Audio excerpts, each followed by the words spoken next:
Well, we're delighted to be joined by Sean O'Reilly, an expert on the Irish Parliament in the 18th century and the Anglo-Irish relationship in the early 19th century. And you're here today to talk to us about the Irish Parliament. So, Sean, thanks for joining us. Patrick, it's an absolute pleasure to be here. And yes, I'm going to talk to you a little bit about the Irish Parliament in the 18th century and maybe give you some ideas of the understanding kind of what the Irish Parliament meant then in the 19th century too. OK, so where do we begin then with the story of the Irish Parliament in the 18th century? Well, as I mentioned, I think to really understand the importance and the prominence of the Irish Parliament in Irish history throughout the 18th century, I think we actually have to begin after the fact, so to speak. So when the Irish Parliament is no more, and that really is right at the turn of the 19th century.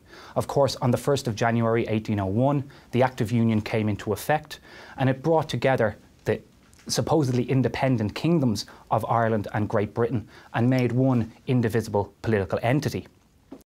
This meant, however, that the Irish Parliament was going to be dissolved, and one of the most controversial articles of the Union was that Ireland would no longer have a parliament of its own, and instead 100 Irish MPs would be sent to London to represent the country there in the Imperial Parliament, in the Parliament of the United Kingdom. And this really meant that there was a huge power vacuum left in Dublin. There was no longer a place where Irish men could go to debate the problems of their nation as they saw it. And this was one of the lasting, I suppose, concerns of the British government and indeed the Irish administration, the British-led Irish administration in Dublin Castle, of how to go about actually ruling the country without an Irish Parliament. Irishmen had gotten so used to working towards a place in this Parliament that the Lord Lieutenant and the Chief Secretary really weren't sure how in fact they were supposed to govern Ireland without a Parliament there. And what I have here today, I wanted to show you, Patrick, is actually a letter from the period. This is a copy of a letter from the British Library. It is housed in the archives in the papers of Philip York, the 3rd Earl of Hardwicke, who was the first Lord Lieutenant after the Union. And as we can see, the letter is dated Wednesday, December 2nd, 1801. And it's actually written not by the Lord Lieutenant himself, but by Charles Abbott, who was his Chief Secretary. Now, while the Lord Lieutenant was the representative of the King in Ireland, Abbott, as Chief Secretary, was really probably the most powerful politician in the country.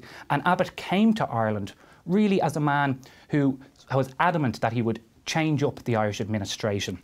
But Abbott, on the 2nd of December 1801, so not fully a year after the Union came into effect, wrote this to Isaac Corrie, who was the Chancellor of the Irish Exchequer, and he said the following: "Do but consider what it is to raise up the ghost of the Irish Parliament by making the Privy Council a debating society.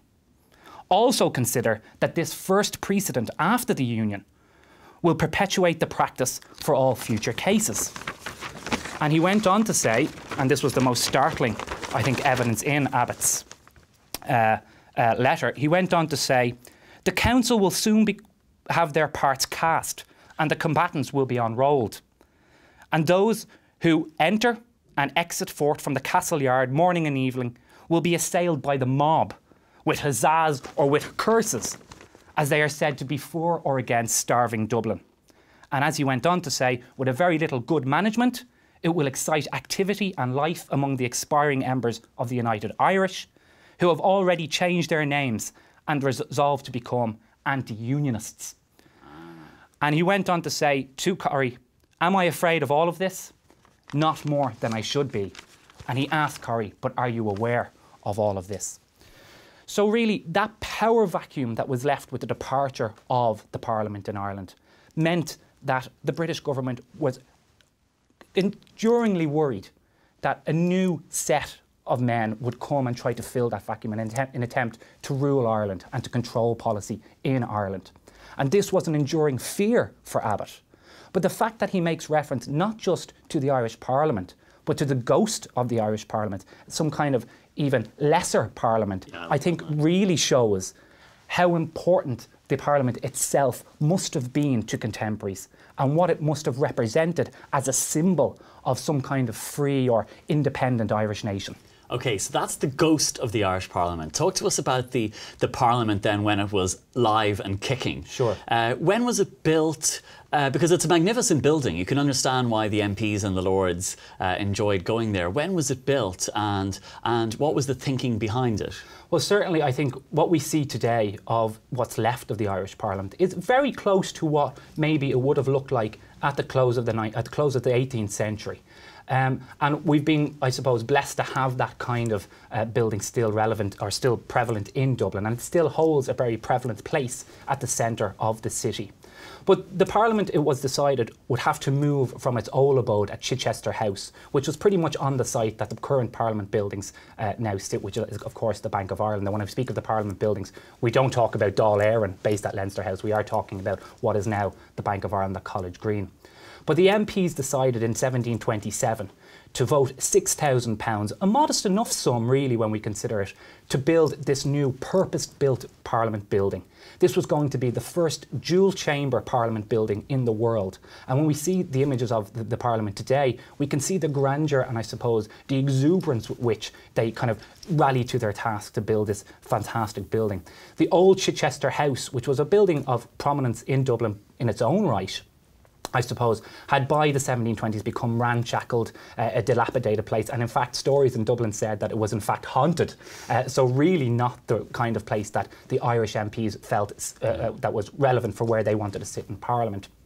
So this new dual-chamber Parliament, this big, exuberant architectural, revolutionary architectural styling really was very, very important. And the Irish MPs decided that a young architect by the name of Edward Lovett Pearce, who was actually an MP himself, would take on the task of building the new Parliament building. And in fact, he was a very close friend of the Speaker, William Connolly, in this period. So I think what became clear very, very quickly, the first block was laid in 1729, and the Parliament moved to the north side of the city and actually held Parliament in the Blue Coat School, or the Blue Coat Hospital, I apologise, which is now King's Hospital. And in fact, the building itself was to represent, I think, a sort of self-confidence that the Parliament was beginning to feel in the 1730s.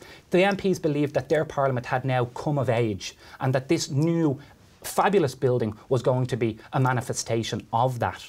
And I think really when we consider how great this building looks, it certainly was superior to Chichester House. But most importantly, it eclipsed the Palace at Westminster, where in fact the British Parliament met in London. And this was a huge statement on behalf, I think, of Irish MPs in this period. Supposedly their colonial assembly was subservient to the British Parliament in London, but in fact they built this monstrosity of a Parliament. That was better. That was in all ways better than what the British had in London. So talk to me about the House of Lords then. That is a beautiful chamber. It's still perfectly preserved, and it's so striking, the tapestries, the chandelier. It's an incredible room even to visit now. Sure, and I think that we're so lucky to still have that room intact, because the first thing that the government decided when they sold the House of Commons, or when they sold the whole Parliament building to the Bank of Ireland, was that the House of Commons had to be absolutely converted so that it could never ever be used as a Parliament again. But the House of Lords, which still stands today, pretty much as it would have looked, I think, at the close of Parliament in 1800, very much represents the grandeur and the opulence of the building. Now, it was certainly relegated to one side, a much smaller building than the really imposing House of Commons. But of course, the three most striking things, I think, are the two tapestries hanging in the House of Lords, and also the rather opulent chandelier that hangs from the ceiling. The tapestries represent, on the one hand, William of Orange, William III, victorious at the Battle of the Boyne over King James II, and the other, of course, is the defence of Londonderry. And really, these tapestries were hung there for a reason. They showed for, I suppose, the Lords, the peers who sat in the House of Lords, they represented their fears in many respects. The fears that they would have of an Ireland that was, where they would not have the political monopoly, where they did not have the sole control of politics in that country. And particularly for men of the Protestant ascendancy in Ireland, this was something that would reinforce their fears when they looked at the tapestries, when they had King William looking down on them, almost wagging a finger, telling them to uphold his glorious memory and whatnot. And also then we have the chandelier which hangs from the ceiling. And the chandelier, I think, is a fabulous piece. It's over 1,200 separate pieces of glass, and these are all different coloured, some white, some dark, some clear. And I think it really adds to the opulence of the room, certainly. In fact, the chandelier that used to hang in the House of Commons now is actually kept in the examination hall in Trinity College in Dublin.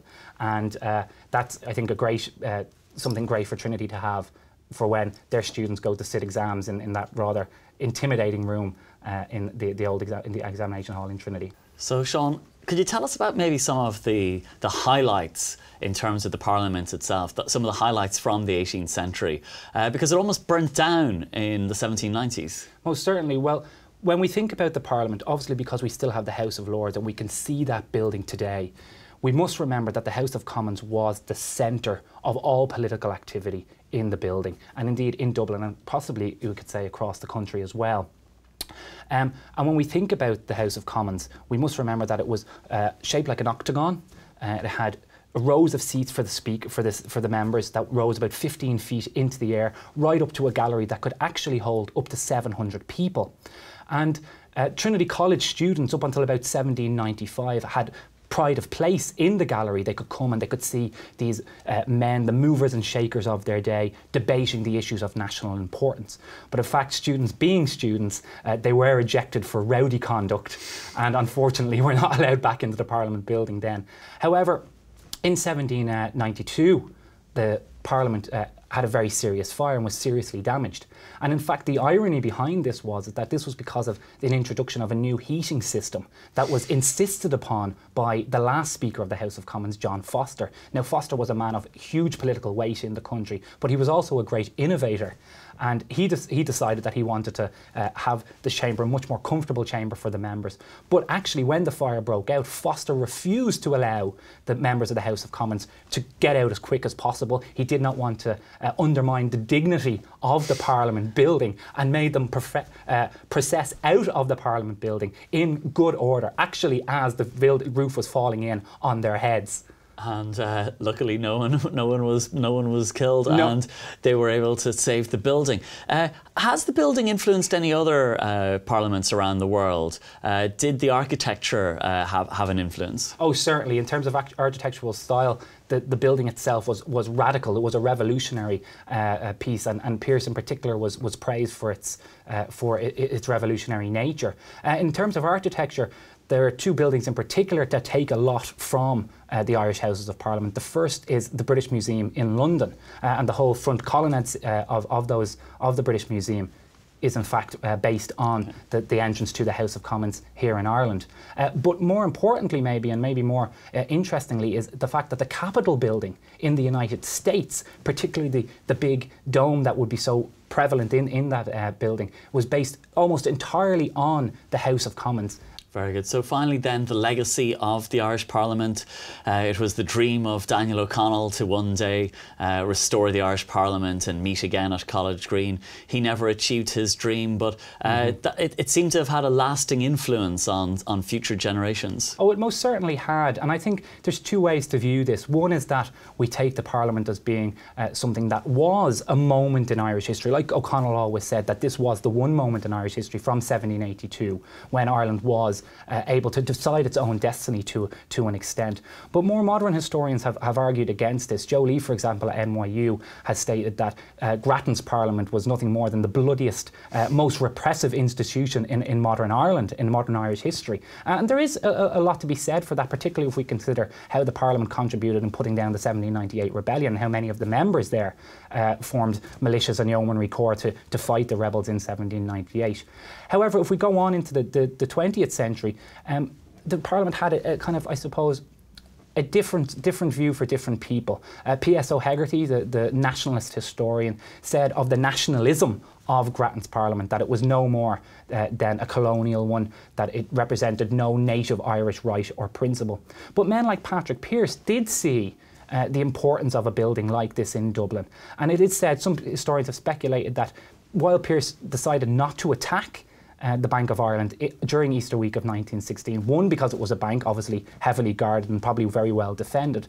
But knowing that probably the rebellion was going to fail, historians have speculated that Pearse did not want to take the building because of what it represented to the Irish people, knowing that the British retaliation would indeed probably wipe out any headquarters that the rebels had taken, like what happened at the GPO. So I think it is very, very important to kind of consider the Irish Parliament as something that has a lasting legacy through the 19th century and into the 20th century.